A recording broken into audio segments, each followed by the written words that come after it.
Wow, wow. I want vagina abs to stick. That sounds so awful. Daddy, what's that? Cyborg, I want to point out that you can't say the word wolf. You said night wolf before, and it's pissed me off ever since. No beta code? I'm surprised. Not bowing down to the con, that's a paddling. Hey, Cyrax boy, guess what? Who the fuck doesn't like Yoshi? I don't like Yoshi! What the fuck? Yoshi! How do we feel about Tremor? Because I gotta say this. I want to see him come the hell. Yes, but it's because I'm actually peeing in a bucket at the bottom of my seat. So, like, Nitara's design.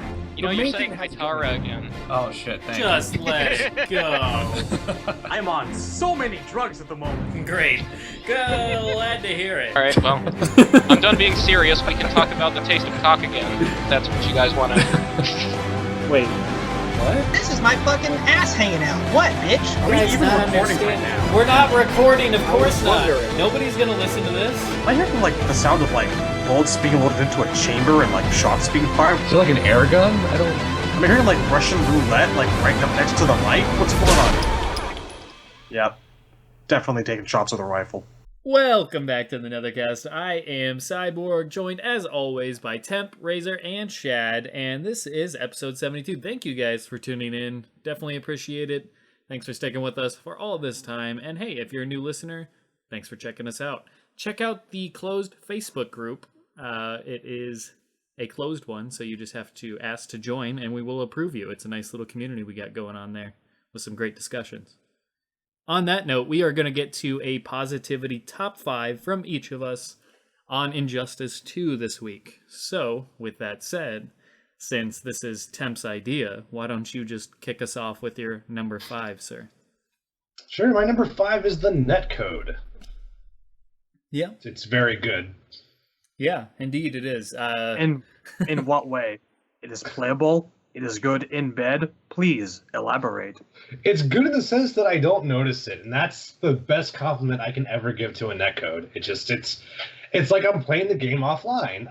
It's very rare that I realize like, oh, this is an online experience. It's just the only reason this is not like my number 1 is because of MKXL. They did such a good job on the netcode in that game that like. It was already the expectation that the netcode was going to be amazing. Plus, we had the beta, which at least to me felt pretty good. So, this would be my number 1 had it not been for those two things. But it's still amazing. The fact that I can play you guys and it can feel like an offline match is amazing. That is badass. Absolutely. I didn't really have any issue with dropping combos due to the netcode this time around, which is nice. It definitely feels very, very smooth, which is important that they finally got it right at release. I think the beta helped, and I think obviously MKXL's beta definitely helped get that going. So kudos to them, and it looks like we're in the clear from here on out, hopefully. So good stuff. I never feel robbed. I always feel like there's no moment where I'm like, had this been offline, you would have gotten bodied. There's none of that. And when I lose, it's my fault. That is not true of IJ1. Impressive. Like, not even close. All right. Okay, I will go next, and my number 5 is the gear/shaders. Now, this is a controversial one because it's both something I'd put on my negativity top 5 and this positivity top 5, because in a lot of ways it is a little bit of both. On here, it's only my number 5. If it was on my negativity top 5, it would be much higher up on the list, because yeah, it is definitely to the detriment of the game. The reason why I put it on the positivity top 5 though is because I do like the concept of it. I just don't like all of its execution. So hopefully in the future, if they keep going with it, they obviously do the quality of life changes to make things run a bit smoother. We've already talked at length about that, so I'm not going to go too much in that. But the reason why I do like gear and shaders though is because, one, I like a lot having options for my character. I like having visual options for my character. And yeah, in the past we've gotten alternate attires, but maybe you don't like everything about that alternate attire. Maybe you want to mix and match some certain items to build your own kind of looks for the characters.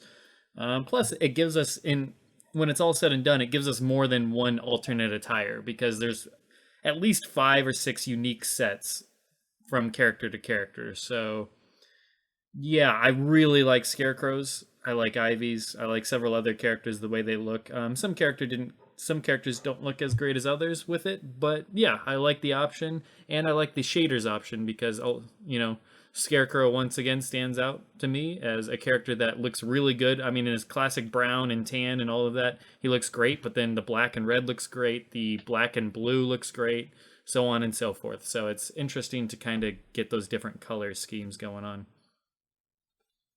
I do like. I like the fact that it's not always about aesthetics. It's also about utility. Like, I have a shitty costume for most of my favorite characters. So if I'm winning with Green Lantern, and I know my opponent's getting salty, I can switch to shitty looking Green Lantern, and it's kind of like a taunt. That's cool to me. I can make my characters look like other things. Like, I can have like a Shazam looking Black Adam. Sure. Kinda, sorta. I try. Yeah. So things like that. I like the utility. The actual appearances, I'm still kind of so and so on, but I definitely enjoy using it for different things. It definitely has multiple functions. Right. Okay. Well, that's my number 5. Razor, you want to go next? My number 5 is pretty similar to yours. It's the idea of a costume builder. For me, it's held back by not just the over convoluted fucking UI, but also, like, I don't really like how a lot of the pieces look. And I don't like, that you can get multiples of the same piece and you have like a limited inventory and all. I just want the way it's done in Tekken. That's all I want. But yeah, the multiples of the same piece, definitely. And I appreciate it. I hope next time it's just like it is in Tekken. I've seen some weird shit in Tekken, dude. I was watching Eris's ranked matches streamed, and he played a Claudio who was basically wearing a thong and a deer head. That was it. Like, that's it was my the weirdest problem. shit on earth. That's my problem with the way Tekken does it. Is it's just the most random fucking shit that you're gonna get. Not necessarily Tekken 7, but earlier Tekkens. Tekken 5 had one where the options were pretty character specific. Like, everything for Christie made her look more like something you'd see in Brazil. Okay, for example. Sense. I just want, I want that in a Mortal Kombat game where I can change the characters, not just a whole attire, but like I can put a different pair of pants with a different shirt. But I want them all to look like things Sub-Zero would wear if I'm doing Sub-Zero or but I like the idea of that. Well, it's way too open. Like, it's not even just costume elements, but you can make your characters hold fish while they fight. Like, that's weird. Yeah. So, I think it's goofy. I want Tekken without the comedy. Okay, if you have, I don't think you're ever going to get that. I mean, we've been having old men fall down and bears fart since part 3. Well, no, it's a staple now. I don't expect Tekken without the comedy from Tekken. I'm saying I want a Mortal Kombat game with Tekken's costume builder minus the comedy. Right. I could still use a bit of a dash of comedy. Yeah, I mean, just a little bit doesn't hurt. It's just, I mean, like Johnny Cage, sure. Yeah. I would like to have the opportunity to have Sub-Zero perhaps whip out a small MK2 friendship ice doll to beat you with rather than a dagger. Or I don't know, something like that. Little things, not tiny things. Sure. Little nods and references. A snowman helmet, for example. Anyway. All right, Shad, your number 5? My number 5 is something that's a little bit understated and something that we haven't actually gotten into a fair amount of detail discussing. It's also it's part of the game, but I felt that it was well implemented and it was just enough. And that's the tutorial system for each character. It's not too big. It's not too small. It's just, a quick, simple series of exercises, 5 to 7 or whatever it is per character, a couple of pointers on how this can be used, a couple of basic combos, nothing too demanding. And I feel like it's just right for experts and casual players alike. I thought it was really, really elegantly done. Cool. That's all. Yeah. That's definitely not something I would have thought about, but yeah, I agree with you. It's not too advanced, but it's not too basic either. It kind of gives a casual player a little bit of an understanding of how that works and gives them a little practice. I like that. Yeah, they're not asking you to pull like a ridiculously timed juggle combos out of your ass, except for maybe, I don't know, one of Atrocitus was a little bit tricky, but just tricky and not imposing. Right, yeah, because that can It's get... hard for a lot of games to like acquire that balance between a tutorial that goes into everything, Sure. that like gives you beginner, medium, and advanced. It can be extensive or it can be bare bones, and Right. this is a nice balance. Yeah, It agreed. gives you a game to explore. Yeah, Yeah. because like you said, it can definitely get very intimidating, imposing. I know with like Street Fighter, that's how often the tutorials are for me. Is at least in the past, before I started getting a little bit better at fighting games in general, I would always get very intimidated by them, and I didn't really like. I would just give up. Like I'd be like, this is way too much. I'm never gonna complete this, and I'm a completionist in that fashion. So it's like if I don't feel like I can complete it, then I'm just not even gonna bother with it anymore. So I agree. There's a fine line between, reasonable, too much, too little, so on and so forth. And I think they definitely found a nice balance with it. So cool. It's truth. All right. The next up would be Temp. Your number 4, sir. Yes, I'm going to say the game balance is my number 4 item. This game is probably the most balanced NetherRealm game on release I've ever seen. There's nothing as dumb as Kung Lao's 6-frame spin. There's nothing as dumb as fucking, what's a good example? Superman's anything in Injustice 1. There's nothing as dumb as Quan Chi's summoner mix-ups. The game is, everyone's got a lot of really good tools with maybe a select very few exceptions, but for the most part, you can play almost any character you want in the top 15 and you will be a threat. And even though there are clearly top tier characters, obviously Black Adam's too good, obviously Aquaman's too good, but those characters have hard counter picks. Well, Black Adam might not, but Aquaman certainly does. It's Black Adam, that's his hard counter pick. So yes, there's a lot of good. There's sort of like a balance of power, where the top tiers kind of, in a way, cancel each other out. I feel like Batman can deal with anyone in the game. So even with the balance issues, you're still left with a lot of options. And I feel like even the mid tier are very dangerous in this game. People didn't know how to deal with Scarecrow, and White Boy won a tournament, a very stacked tournament with Sonic Fox in it. That's a big deal. And I think Scarecrow's very good, but I think he's like right inside the top 10.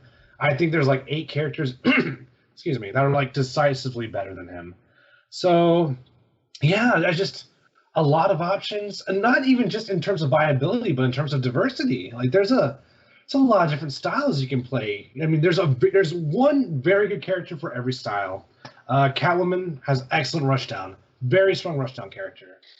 You have Deadshot, very strong zoning. You have a Jack of all trades, which would be like Superman or Batman. You can pretty much do whatever you want. You even have a really good grappler in Bane, who's, I think, the best designed grappler NetherRealm has ever done. So yeah, the balance is just fantastic. And if they patch it, I hope that's still a long ways away. But if they do any sort of balance tweaking outside of damage, I hope it's very conservative, because the game is so good right now. Cool. Yeah, definitely agreed. There's very rarely do I feel like, oh man, this character is broken or this or that. Like I can't really say I felt like that. There's definitely characters that are not very fun to go up against based on the matchup, but I mean that's gonna come with any game. So I mean I'm not gonna knock it for that. But yeah, I agree with what you said there. It's a very fun game and there's a lot of fun characters to use for sure. My number 4 though is the story quality of story mode. I was very impressed by the cinematic animations, the just overall cinematic feel. I mean, I've been one of many that I feel that have been critical of the chapter system. And while this still suffers from the chapter system, I don't think it suffers as much because I felt like they went far and above anything they've done in terms of the quality of the story. It does not, I've said this before, but it does not feel like a fighting game with a story mode kind of shoehorned into the fighting game itself. It feels like a story mode or a movie that you're watching with some fights sprinkled in. Like it's the complete 180 opposite. It was fantastic. I mean, I know we watched it before the game came out, which probably in a way probably even helped that feeling of watching a movie. It was honestly a tremendous experience. And if the next game has a similar case where it leaks, on YouTube the weekend before, I mean, I'm game to watch together because I thought that was a lot of fun. It was a very enjoyable way to experience that. So the facial animations for the characters, the moments, the writing was really well done. There was a lot of great moments there. And just overall, the tone of it, the pacing of it, I thought it was really interesting. I was definitely hooked and waiting to see what was next. And a lot of characters, even if they were, kind of bodied in story, like Scarecrow or Poison Ivy, they definitely were still given their moments to shine, and they were left with memorable moments. So I appreciated that. That didn't happen for every single character, but they at least managed a good number for some of the, characters that you're not playing as. I think a lot of us were surprised by the story. I was surprised by the level of quality, like the transitioning into fights and just like the facial. Yeah. Like, yeah, that was unbelievable. Motion capture, the facial motion capture was crazy. Like, better than non-fighting games. I couldn't believe that. Absolutely. And I believe that puts Razor back up. Yeah. So my number 4 is sort of related to yours about like the story and the writing and how it was done. Specifically, how Brainiac and Supergirl were done. Because, so for me, as a Superman fan, one of my biggest complaints about how media does him is that it's always either Lex Luthor or General Zod who's the villain and everything. Like, none of his rogues gallery gets any respect. Right. Which leads to people thinking he doesn't have a rogues gallery. So seeing like a major, like really popular piece of media like this make Brainiac such a badass is really satisfying for me. Abso-fucking-lutely. And same thing for seeing like someone from his supporting cast like Supergirl. Like, she's usually, as like the sidekicks and the offshoot characters go, Supergirl tends to be a lot more like forgotten or like ignored than say a Robin or a Nightwing. Right. And this game really made her like a main character, and I thought it was really cool how they did it. And they didn't do it in the way they did Cassie and Shinnok in MKX, where like she's there and she's important and she's like the bad guy's very personal to her, but it's still like, it's not that this new character shows up and takes care of the threat, even though all the old characters are there and should be the ones doing it. Right. Like, they managed to make her important without having her be the one who wins, and I thought that was really well navigated, because that can be tricky. Sure, yeah. Well, it's you believe it. Like, that's the thing. I never bought into Cassie Cage. I was never sold that this character was the one who should have or could have beaten Shinnok. Yeah. Like, the thing is, with MKX, like, I saw what they were trying to do, but it didn't work, because nobody wants the Cages to be the big heroes of the Mortal Kombat franchise. They're just not Liu Kang. And if you're not going to do Liu Kang, then there's Raiden, Scorpion, and Sub-Zero are all canonically really fucking powerful. Johnny Cage has always been this side guy who's the funny one, who loses fights a lot. To all of a sudden go, actually, his family has a secret power that makes them immune to gods, like, out of nowhere. People just don't buy it when you introduce it like that. Like, Cassie didn't win by being the best fighter. Yeah, I agree with the sentiment that I agree with the sentiment that like the Cages aren't and shouldn't really be main hero material going forward, but I don't mind giving them their turn once in a little while. And one of the things I do remember about Armageddon was I appreciated the fact that they tried to give Johnny a little bit of prominence and have him be kind of a gatherer of people and show another side. Like, I'm not saying he can't be important or a leader. I'm just saying nobody believes Johnny Cage can beat the end boss. Well, that's what they tried to sell us on with Cassie. I think that they know that. And I agree with you, mileage may vary, but I don't mind the Cages getting some time in the spotlight. That's all I'm saying. I think what they didn't realize is, like, okay, so Cassie is Johnny, except she's new, and she's a girl. So how is she stronger than him? Well, I mean, her mom was Sonya, so I Yeah, guess but it's like Sonya's when always sucked at everything. Like, Sonya's not a powerful person. she's supposed to be, though. like Johnny. She's the third person in the hero pantheon. She's powerful by association, and that's a horrible she's thing the to say. damsel in but- She did get kidnapped, to be fair. Sonya's never done anything. I mean, Volcano off a regardless, rooftop.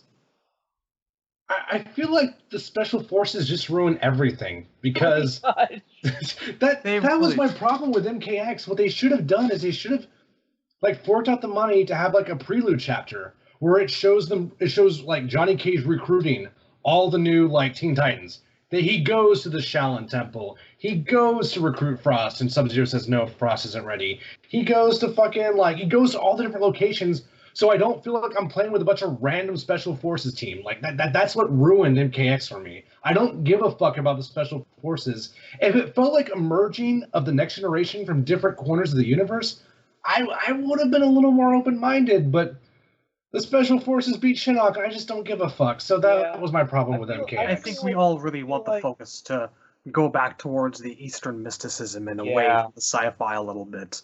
I think we're ready for more exposure to Shaolin monks, and Kung Jin would be a really good launching point for that. Anyway, but Injustice 2! Yeah, back to Injustice 2. So, how about that game? But the thing I was being really positive about was how Supergirl and Brainiac were written in the game. Which I agree with. Yes, and I agree want to see more of that too.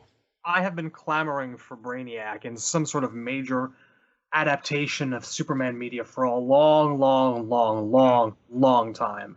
This is like going back to, oh man, they're continuing the Christopher Reeves movies. Oh, okay, this is actually happening. Well, I hope we get Brainiac. Okay, it's Lex Luthor again. A couple of years later. Okay, all right, Man of Steel. Let's get General Zod again. Really? It's kind of like Batman. They keep going back to the same 2 or 3 villains. Yeah. Not always, but generally. At least with Batman, it's like 4 or 5. But Superman, it's 2. Yeah. Also, it's Zod or it's Luthor. That's true. Yeah. Also, Jeffrey Combs as the voice of Brainiac was a stroke of genius. I'm really happy with that. That guy can fucking sell anything. I love that. I love Combs. Ratchet for life, He's great at playing robots and guys who are dispassionate. It's an inspired casting. His wife must love him. Real talent for the science type. All right, Shad. Happy anniversary, sweetheart. Hello. Shad, your number 4. My number 4. This is basically where I put the whole gear system. Nothing much here to say that you guys haven't already. It's a flawed thing of beauty that needs a lot of tweaking, a lot of work, and a bit of a facelift. Just shave the amount of gear by about half, make a lot of the pieces less redundant, and I'm on board. And clarify that fucking reward system. Why am I earning this bit when I don't use this character? Bias should actually be a thing that I feel. And I don't feel like I'm earning pieces for Scarecrow except for when I'm not playing Scarecrow. It's weird. For like the first 5 or 6 levels I was playing Scarecrow, I felt like I was earning a lot of Scarecrow pieces, and it was a nice feeling. After that, Gorilla Grodd, Blue Beetle, Black Canary. I don't even have Sub-Zero. No, I kid, but you get the point. So yeah, tighten shit up a little bit, and I'm all on board this. It's nice, and I mean, I damn the words about to come out of my mouth because they reek of cynicism, but throw a bit more in the way of classic appearance gear out there. I ask this, I say this, and the cynical part of me knows that they're just going to sell us more classic outfits as premium skins down the line. I don't want to believe that, but that's what the guy who's been working in games inside me for 10 years says. But yeah, it's not impossible to make versions of characters that you've known and loved or your favorite take on a character. It's not impossible. Or at least it's not possible to come damn close, but it's a bit more work than it should be. Sure. So tighten shit up, and yeah, you get the beginnings of something really good here. It's just flawed. That's all. Okay. Tim, your number 3. My number 3 is the graphics. This game is, God, I think the best looking fighting game I've ever seen. And people are going to say, what about Guilty Gear? Guilty Gear looks good, but Guilty Gear looks like anime. I still think this looks better. Guilty Gear looks very good, but like in terms of like trying to achieve photorealism in a fighting game, I don't think anything looks as good as this. And in terms of just using color appropriately, nothing looks as good as this in my opinion. Just looking at the select screen is a joy. And people say, "Oh, it's not really about graphics." Well, yes, it's totally about graphics because the whole point of a DC fighting game is to play as your favorite characters. So it's important that Black Canary doesn't look like Michael Cera in a wig. It's important that Aquaman doesn't look like the blonde guy from Coach. These things matter. Emulating the comics into a gaming experience, so it needs to look good. And I just feel like fighting games are almost as much about art as they are about competition, and you need both. And I think people are super selective when they want to forget about the artistic side. And even though I'm all about the competition, that's what keeps me coming back. I still highly value and am highly critical of the art side of fighting games. So I just love looking at this game. And I didn't know it would look this good. I played the demo and I didn't think it looked that good. This looks amazing. Like this looks unbelievable. I couldn't tell you what the difference is, but just the lighting and the textures in metal, like color and metal, looks so good in this game. That's one reason why I like using Beetle and Green Lantern so much. But yes, the graphics are phenomenal. Absolutely love it. All right. Agreed on that front. My number 3 is along the same vein, and I just put model quality. So the quality of the actual models in the game. Poison Ivy, Harley Quinn, Scarecrow, those are all standouts for me. I mean, there's more, but those are the 3 that are like, man, they look really, really, really good. And I'm sure I'm forgetting some, of course, as well. But those are the 3 that immediately jump to my mind, and they look like Poison Ivy as a character model looks, to me, from my eyes, looks better than just about any other thing I can think they've created in that front. So, yeah, I wholeheartedly agree. The graphics may not be the most important thing, but they definitely, once the gameplay is solid, those graphics can really seal the deal. And I think this time they really, really, really, just like with Story, they really stepped up their game. And yeah, these models look great. So, yep. Razor? So my number 3 is specifically the Jay Garrick Premier skin. And the reason I picked him is because he is the only character in the game who looks exactly like they look in the comics and talks exactly like they talk in the comics. And if every character on the roster had been designed according to the same design philosophy as Jay was, this would be the best superhero game ever fucking made. But I think it speaks for itself. okay, yeah, fair enough, yeah. No, I mean the presence of 100% positive. Jay Garrick is the presence of Mr. Freeze alone prevents Razor's dream from ever becoming true. I'm just saying, if it's Jay Garrick was perfectly designed, and I wish everybody else followed the same design philosophy that they used when they made Jay. I like how you mentioned his dialogue too. He's also one of the best written in terms of intro dialogue for sure. Yeah. See, that's the other thing. It's not just that his that his costume is perfect. It's that all of his dialogue is perfect.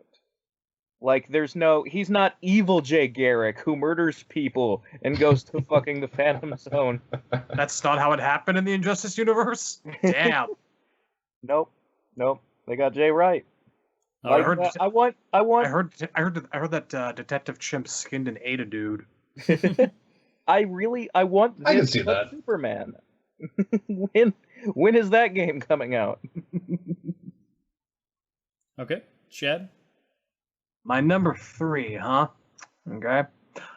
This is where I put the overall story mode, because, like Razor said earlier, I was pleased with how most people were used. Yeah, Joker's kind of a problem, but people, unfortunately, had him paid for what he was going to be, and I reiterate, I'm never going to say no to Joker, but I reiterate again, I'm disappointed his role was so predictable.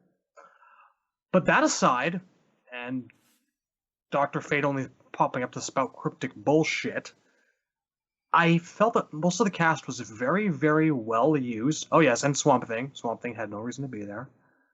Man, I'm just undermining my third point with Positivity every top 5? sentence, What aren't is I? it? Positivity? Where is it? I'm trying here. I'm trying. Okay, like Jesus. those three characters aside, I really enjoyed everyone's role in the story. I thought they were implemented together really well. It's hard to find the proper places for every single character and have everyone come off as needing to be there in a game full of 20, 25 plus characters. And for the most part, they pulled that off really well. So freaking kudos to them. I didn't feel so much the pain of the MK story modes where I'm like, why the fuck don't I have bad guy chapters? Because the bad guys actually felt like they had reasons to show up and get their asses kicked. Whereas the bad guys in the MK games just kind of show up to get their asses kicked. There's no exploring why Reptile is here. He's just here because he works for Khan, and oh, hey, here's a cool moment. He's up the side of a building, and down he goes. No, I mean, you get to find out that he's got a fucking bomb in his brain, you know? Everyone's got a good, valid reason to be present, for the most part, and it's a hard thing to do. I tip my hat to them. If I wore a hat. Cool. I wholeheartedly agree. I think I touched upon that earlier as well, in that a lot of the bad guys kind of got their time to shine. It wasn't just, they didn't just get jobbed out just for the sake of jobbing out. Yeah, so that's it. You know, like no one felt like Yellow Lantern Hal in the first game. I'm here to stop you. Please stop hitting me. That's, I don't know, I feel Yeah. like in character for Hal Jordan. He is kind of life's punching bag sometimes. All right. Temp, your number 2, sir. My number 2 is Blue Beetle. I'm pretty happy with him in this game. He's not too high in the tier list. He's not terribly popular. He looks really good. He's extremely versatile. I don't think he's super good, but no one knows yet. But there's a lot of depth there. Like, people are starting to figure out how to do his back one into combos for resets. Right. And that adds it's a whole new ball game. Like, I swear, this character is different like every week. So he's if nothing else, he is so interesting. And even with his damage, like, I think he's one of the few characters in the game where it really pays to cancel into his meter back 3. Like, I think I haven't actually practiced it yet, but if you combo into his meter slam, that takes, I think, 2 bars, you can get some insane damage. I was watching Katana Prime's Beetle, and I couldn't believe the damage output. So I'm like, that might be worth it. You're spending 2 bars, but it's like you're getting 2 combos. So if it's in the first round, maybe that's the way to go. There's so many layers to him, and I've always liked the character so much. I like the sort of the innocence of Blue Beetle, you know, and sort of the struggle of Blue Beetle as well.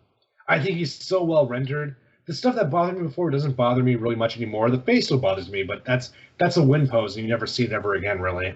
Sure. So super happy that I picked my main before the game came out. I still use the character. I still enjoy the character. I wish I used him more, but there's too much shit to learn in this game. Ultimately, I'll get back to him and I'll grind out his combos and see what kind of crazy shit I can do. But God, Blue Beetle, he delivered. Blue Beetle delivered so hard. So Nice. Number 2, Blue Beetle. Cool. That's good to hear. That is, I mean, you rewind back to where you first saw some of his gameplay and the beta and all that. So it's good to really, yeah. It's been a trip for sure. Yeah. Okay, so my number 2 is the gameplay in general. You covered a lot of this before, so I'm not going to retread too much of it, but just the gameplay is a lot of fun. This is a very fun game to play. I've played characters of different varieties, be it Ivy, Scarecrow, Atrocitus. They're just a lot of fun. I have a lot of fun playing the characters that I do play. And there's several other characters that I'd like to play sometime in the future. Once we, go crazy on the game again, I'd like to learn some of the other characters because there's just so many fun gameplay styles introduced here. Unique gameplay and just a lot of fun with that character. So I just appreciate, and the gameplay is kind of fitting the netcode and all that in there. It just feels like a really solid game from top to bottom from a gameplay standpoint. So yeah, Razor. Yeah, my number 2 is a mechanic from story mode. So, like, for the past few games, they try to add a new mechanic to freshen up the story mode formula. In Injustice 1 and MKX, it was the QuickTime events. Right. In this one, it was that the multiple choice character thing. Like, sometimes you could be either Blue Beetle or Firestorm. Sometimes you could be Cyborg or Catwoman. And then the whole ending chapter is multiple choice. And it's like, which ending is the real ending? That is the most interesting thing about the story mode in this game to me. Because if they could build on that in future games and, like, make it even more interactive, like, the more the better. Yeah, agreed. Especially if we get to the point where it means that, like, everybody on the roster can be playable. Like, maybe not in a single playthrough, but eventually, like, this is more of that, like, how you give the villains their due. The whole thing in the Mortal Kombat games has been that guys like Reptile get shat on because you never actually get to play as them, so they never get to win any fights. But if we could make, like, scenes where you can be this guy or you could be Reptile, then sometimes those guys can get to kick ass, and it's, you know, they get their just due. Right. So I really like them starting down that path, and I hope that it grows in future game story modes. I picked that detail out too, and I have a lot of hope for the future about it. And the fact that you put it to voice, and that we can now all ponder on the greatness of actually being able to fight as Reptile and Baraka and Shiva, as if she's never coming back. I'm gonna miss her. But no, it's always gonna be Goro. It's always gonna be Goro. But that's a wonderful thing to my ears. Thank you for putting voice to that thought. I was too afraid to speak it because I'm like, it's too good to be true. They're not going to do it. But if you think the possibility is there, then that reinforces that belief for me a little bit. So good shit, man. Good shit. I mean, Liu Kang's still going to win at the end of the day or what have you, and you're going to have some matches, many matches, where you're not going to be able to pick a character because the good guys have to win the story mode, obviously. But man, well, I mean, nice fucking dream. As long as the in between, you get some bits where, like, well, actually, you know, don't be playable or playable. You know what though? I mean, why stop there? Actually, I'm sitting here and I'm saying, you know, the good guys are going to win, but fucking Injustice 2 just gave us 2 potential endings, and now didn't it? Yeah. We could actually choose a theoretical bad end of our own volition, and that would be something of a first. Rather than the next game coming along and us being told it was the bad end because fuck you. Which is often the case. Yeah, they do keep doing that. They're just like, oh, you wanted to see who beat the Deadly Alliance? Nobody did. Nobody. All these people are dead and back to life in the same fucking game. Who won Armageddon? It doesn't matter. We all lose. All right. Shed? Yeah. My number 2 is facial animation. Specific facial animation. I've mentioned this before, but it bears repeating. We're coming off fucking, speaking of Deadly Alliance, when did it come out? 2002, 2004, or something along those lines? Deadly Alliance was 2002. Yeah. 2002? We are coming off of a decade and a half of She Looka Like a Man.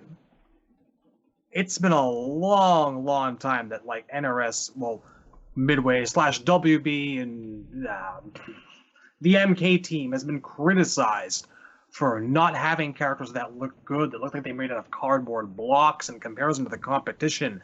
And oh my god, you can grate cheese on Raven's jaw, but going back years and years before that, you could grate cheese on Sonya's jaw too. And it wasn't always the case, but it was pretty damned frequent, pretty damned common. Like, I think the time that jumps out at me, or I actually thought like some of the characters looked pretty decent, was Shaolin Monks, and that's because everyone was kind of stylized all blocky and the graphics weren't their best. I was never a fan of just how, I don't know, kind of pudgy-ish and kind of puffy all the characters looked throughout the 3D era. Not specifically in renders, but in gameplay, in cinematics. You know, there was just that kind of unrealistic proportion about the whole lot of them. And it never stuck quite right with me. Almost, but not quite. So, to finally have a game like this, where the staff is being praised for how great the faces, specifically the ladies' faces a lot of the time, look, I can't kiss their asses enough for this. Tongue those nuts, boys. They deserve it. Oh, all right, that last statement. But no, yeah, I think I gotta make things awkward. We all agree with that. The facial animation, yeah, fantastic. The models and everything, I think that's made all of our list in some form or fashion to a degree, or at least we agree with it. But yeah, they've really stepped up their game, which is fantastic. All right. That leads us to number one. Number one. I'm going to say the number one choice for great things about Injustice 2 is sophisticated neutral game. There are so many cool options in the neutral that make this game so fun to play. And when you get in with a character, there's a lot of stuff that could happen. It's not the 50-50 fest anymore. I mean, there are some 50-50s, but that's not the only thing you can do. The problem with MKX is the 50-50s were so powerful that it really wasn't to your benefit to do anything else. Go for the 50-50 and cash out. That'll make it worth it. If you have Breaker, there's no reason not to do it. In this game, there's so many cool options. Not just even up close, but in the mid-range. Like, a lot of characters have really strong back threes, and a lot of them are plus frames on hit or on block. So you can use that as part of your neutral game, you know? A lot of good aerial tactics with Beetle, you know, and there's characters designed that are meant to, you know, spend excessive amounts of time in the air, Batman being one of them. Batman's jump 2 is so good, and I like the idea they kind of built a character around that. Well, I mean, and other things, Batman's really strong. God, just so many options. There's so much cool stuff I can do, and I don't feel like it doesn't. There's that rock scissors paper feel of MKX is just gone, and I don't know. It feels smarter to me. The game feels smarter. I feel like I have a lot of options. I feel like this choice is just way more. And they've toned down the guessing games. We're not out of the frying pan yet. They still need to fix the gaps, in my opinion. I feel like that creates a lot of arbitrary guessing, but God, this game is so fun to play. It's so fucking fun to play. Even the zoners, I feel like the zoning is smarter than it was in Injustice 1. I feel like, you know, with meter burn roll and just stronger mobility options overall and stronger meter options, I just feel like there's a lot of cool stuff in this game. And that was my biggest problem with MKX is less footsies, more guessing. That is really what hurt that game for me. So I can't say enough good things about the neutral game. God, if we fix the inputs, this game is going to shine like brilliantly. I cannot wait. It is so good. Cool, yeah. The neutral game by far. Agreed 100%. My number one is the roster, to no surprise. The roster is my favorite roster that they've ever done. And it's just so many great character choices here. From A tier, B tier, C tier, I feel like all of... If you had to pick basically the top fan-demanded characters from an A tier perspective, B tier perspective, and C tier perspective, I think they nailed it on just every single one. Not to say that every character that I wish made the game, because that's not the case. But from the base roster to DLC, they did a lot to appease a lot of fans' favorite characters, or at least the highly demanded ones. From a base roster standpoint, I got so much that I wanted between Dr. Fate, Poison Ivy, Scarecrow. I mean, the list goes on, and same with our wish list. Our wish list, I've said this before, or I've pointed out, each of us got 3 to 4 characters from our wish list. I mean, when does that ever happen, ever? Unless we're including the obvious, like Sub-Zero, and, you know, if you include the ones that are guarantees, yeah, you're gonna get a lot from your wish list. But if you kind of dive deep on the ones that aren't guaranteed, which we did for Injustice 2, a lot of us got ones from Atrocitus to Dr. Fate to Blue Beetle, Poison Ivy, Scarecrow, so on and so forth. We got a lot of characters that we were asking for. Django got Robin. We all got characters that we were really, really pulling for. That is tremendous. I'm so happy that is the case this time. Leading into this game, I feel like the fact that the roster being what it was made the wait for this game and the lead up to this game and the marketing and all of that. It made the whole process, the hype train, so much smoother, so much more refreshing and healthy. It was just overall a great experience. It wasn't oh my god, is this character gonna make it? Is this character gonna make it? You know, you're biting your nails and you're just feeling like super frustrated and on edge all the time because you're not sure if your favorite character is gonna make the cut or not. I mean, they over-delivered in that aspect. I mean, I don't want to say that because they did exactly what they should have done. They didn't go over what they should have done. They delivered exactly what they should have done in the sense that they listened to the fans. This wasn't just something that Ed Boon said in interviews that we're listening to fans. Like, he backed it up with every character reveal on that front. He backed it up with his actions, not just the words, but the actions. So, I mean, it's just great. And then it didn't stop there with the base roster and continued on with the DLC. They said, you know, if there's a character that didn't make the roster that you felt, man, they should have been in the game, they got to be in this game, they're going to make it. They lived up to that statement. They weren't just blowing smoke. They weren't just talking up the game or trying to get people hyped. They legitimately meant every word. They delivered Red Hood right off the bat. They delivered Starfire right off the bat. And they delivered Sub-Zero right off the bat. I mean, they delivered 3 of the highest requested characters. Sub-Zero not being one of the highest requested in the overall pool, but from a Mortal Kombat standpoint, he's somebody that was highly requested. So, or a guest character standpoint. So, with that said, I'm interested to see what they do with the rest of the DLC. I mean, we got Black Manta confirmed pretty much on that front as well. They didn't just stop with the ones that they actually showed off. They hinted at the ones, they gave enough reassurance to those that were still, you know, kind of left in the dark. It was likely that we were getting Red Hood. It was likely that we were getting Starfire. It was super likely that we were getting Sub-Zero. It was not super likely or any guarantee by any stretch of the imagination that we'd get Black Manta. The fact that they gave enough reassurance that he is coming, so don't fret, you will get your character in time. That is a tremendous way to handle DLC. They should have done that from the start, not lead people along. I like that Black Manta fans were vocal, more vocal than I would have liked, but they were vocal. They got their point across, and they were heard. And NRS said, "Hey, don't worry about it. We want you to have fun with this game. Just sit back, relax. You'll get your character in time." That's how you handle DLC, and that's how you handle the roster. I mean, I definitely agree. I agree with how they approach the roster, 100%. There's still maybe 1 or 2 choices I feel are suspect, but the philosophy behind the roster, I absolutely agree with, and I like how they handled the fans versus the roster choices. That was very well done. Yeah, definitely. All right, Razor, you're up. My number 1 is also the philosophy behind the roster. Okay, yeah, it's the same for me too. Yeah. Oh, The most important thing they can do is listen to the fucking fans about what characters we want. And this is the opposite of the journey we went through the entire time with MKX, where we were just like, where the fuck is Fujin? Yeah, Oh, it can man. really start Yeah. to make people go insane when you exclude a character that people are clamoring for. I mean, like Tem said, it's not that every choice was perfect about the roster. I mean, there are certain exclusions that we obviously, I mean, they're well documented. That would have been nice to make the roster this time around. I am still questioning who really wanted Swamp Thing in this game. Don't get me wrong.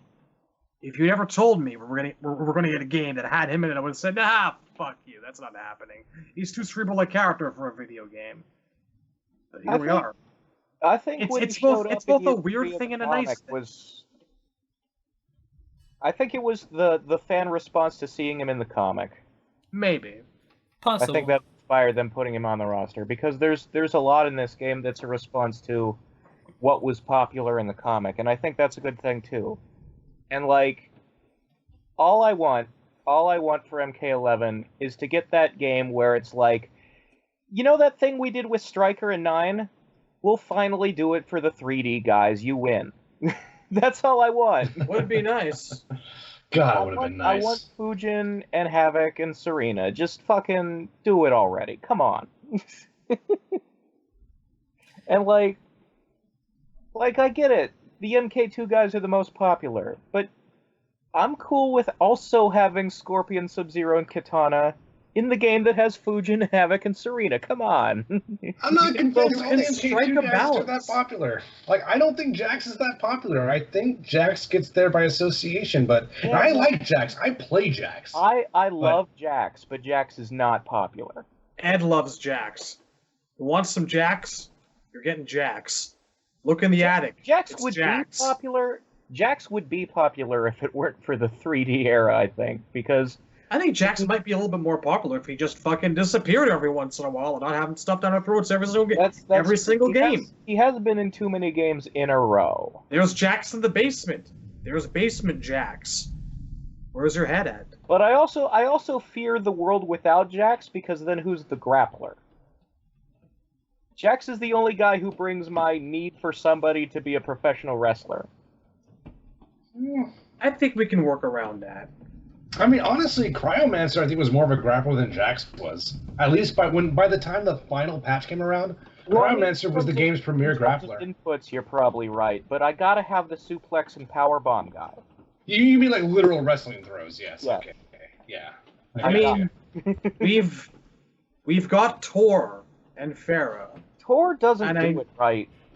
He can be made to learn, and Kano's kind of a light grappler. And before they turned Tremor into an earthbender, I would have said, if you have to have this character in, fine, there's a role for him. Which, again, not complaining. I like how he turned out. I like how we're talking about MK. Injustice 2? Can't wait to this. Okay, yeah. It's like blinders. We need blinders like a horse. Everything I have to say about an Injustice game is relative to the next Mortal Kombat game, because I think we need to get another Lost out of our chests. But no, I agree with you, and I wanted to point this out. I think it was, and you can correct me if I'm wrong, Shad, wasn't it the roster and just how many characters that you actually enjoyed and were surprised that were actually making the cut that actually turned you around to even want to try the game? Yeah, that's what that's kind of what I'm driving at here. If you told me 5 years ago I was getting a game with Scarecrow in it, fuck you, that's not happening. Supergirl, fat chance. I mean, Cheetah, Dr. Fate, Atrocitus, pick a fucking character. Red Hood, I mean, so many people from your... I think you got maybe the most out of everyone and when it all came down to it. It's a great game for my choices. I don't play it as often as I'd like because I'm a grown-ass man who works 8 hours a day, and I come home and I'm in my mid-30s and I'm just tired constantly. Oh, God, the hell that is life. But it's a sad reality of getting older, folks. So tired of partying. So very tired. I can't do it. Maybe just... And still they want to go. They want to go. Maybe just one friend this time. No can do. No, I mean... Regardless of how much I do or don't play these days, and I do try as often as I can, as often as I feel like it, coming after a game where I'm coming after a workshop where I'm holding a controller all day, if I can bring myself to do it again for another couple of hours. I enjoy myself. It's a lot of fun playing these games, and I never lose sight of the fact that if I were like 15 years old, obviously lacking the cynicism about the games industry that I have these days, I would tear my fucking eyes out for a month with this game and with MKX. So if I seem negative about shit, it's because I'm a bitter old man. This game, flaws and all, warts and all, is fucking wonderful. And I would have never believed I would have gotten the characters that I did here. Yeah, the roster, is fantastic. Sequenced out. But yeah, that covers the top 5, where we all broke down our top 5 positive thoughts about the game. Yeah, I mean, I feel like just in general, we did something like this for MKX, and we did it more out of necessity because we were being critical of the game. Not that MKX was awful or anything, but it definitely had more things, I feel like, to complain about, and we were all a little bit more bitter about certain things. But this time around, leading up to the game, it was nearly the opposite. We were all very positive, we started off I think we were all at a point where we didn't have a whole lot invested in the game, and we weren't thinking we were going to like it as much as we did, and we weren't, as hyped about it as, we ended up being. So I think that helped because we kind of lowered that bar, but then the reason why we ended up being so happy isn't because we lowered that bar, it's because they far exceeded where we ended up putting the bar, and it went even higher than what we would have expected from the beginning. So I think it's fantastic. They righted a lot of wrongs from the past few games where we felt that way, where we felt bitter about the story or the character models or the gameplay elements or the roster, so on and so forth.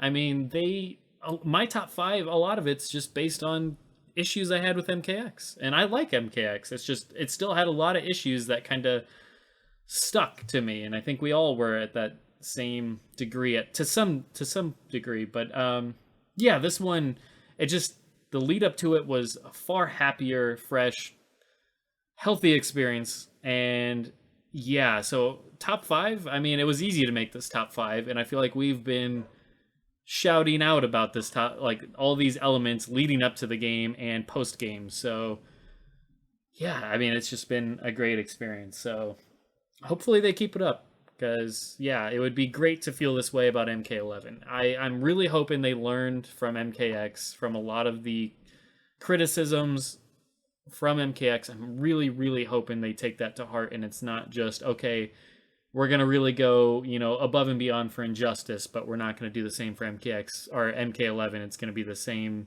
story as MKX. I'm really hoping that's not. I doubt that is, because they seem to learn something from each game they do, from a character model creation standpoint, a gameplay standpoint, so on and so forth. So I have to believe that they're going to make better choices come MK11 than they did MKX. I think that's part of a pattern with them, at least lately, that they get kind of better with each game they go around. They learn something from the previous game. They learn from their mistakes. So with that said, here, a year from now, when MK11's been announced, probably next year around spring, that seems to be a pattern for them, what will we be thinking? What is the hesitations going to be? We're all going to kind of have our reservations and not really sure how to feel quite yet. But at any rate, hopefully it's at the level of Injustice 2. And let the record show that when this game was first revealed, I was not super excited. I had the biggest non-reaction to the E3 trailer. I thought it looked kind of weird, wasn't feeling it. It wasn't really until the Swamp Thing trailer where I was really on board with this game. And even then, I was still super hesitant. This game climbed a huge fucking hill because I was not excited for a very long time. Yeah, I mean, Shad's probably the greatest example of that. Like I said, he didn't even plan to get the game other than get the free copy. He had no desire to cover the game. He was just going to go along with it because we were doing it for the channel. And yeah, I was here we anticipating 7 straight months of lol, don't give a fuck. Here's more drunken jibba jabba. So yeah, they legitimately won him over, and that's fantastic. They won us all over, just varying degrees. But yeah. Yeah, I mean, I actively dislike the first game. I was almost where Shad was in terms of not looking forward to this, and totally turned it around. So yeah, that's fantastic. So basically what we're saying is hats off to you, NRS. You did great. I know times we can really tear things apart and criticize, give constructive criticism, I like to feel like we do. But you really did well. You far exceeded expectations on all fronts, and you won us back in. You won us back in with MK11. Like I said, there's going to be some reservations, but we're back in the ball game here. You've proven that you can do it. Not that you can do it. You can't just deliver a game that satisfies people. You can deliver a game that far exceeds that. So I'm just gonna say it again. I got no reservations about MK11 to hook it to my goddamn veins. I loved MK10. Loved MK10. With that said, thank you guys for tuning in, and we will see you next week. Remember, if you put Fuji in this DLC this time, you're still trolls. I'm gonna have to cap you. Have a good one, NRS. Love you. Bye-bye. Laters. Good night.